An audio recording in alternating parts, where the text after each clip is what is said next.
If you're waiting for the Tulum real estate market to crash, I wouldn't hold my breath, and here's why. So there's a lot of viral videos going around about how Tulum is over and how it's overrated, all these other things.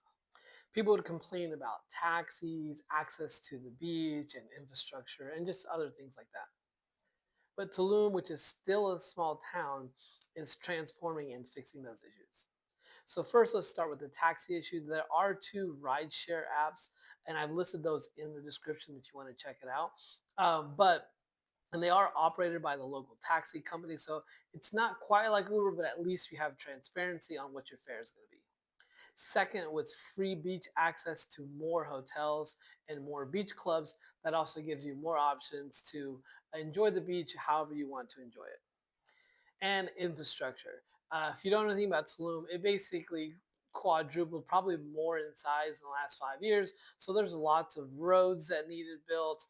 There's lots of infrastructure that needed built, and they're, like I said, they are working on it. Now, as far as real estate goes, most of the properties here in Tulum and Mexico in general are bought with either cash or outside financing that does not include mortgages, which means there's not a big foreclosure market and things like that. So there's not going to be a real crash as far as prices goes, as far as people want to liquidate.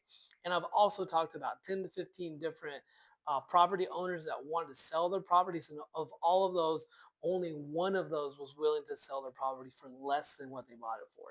So like I said, there's really not a chance of prices dropping much more than where they're at now. But as always, if you have any questions, let me know in the comments or just shoot me a DM.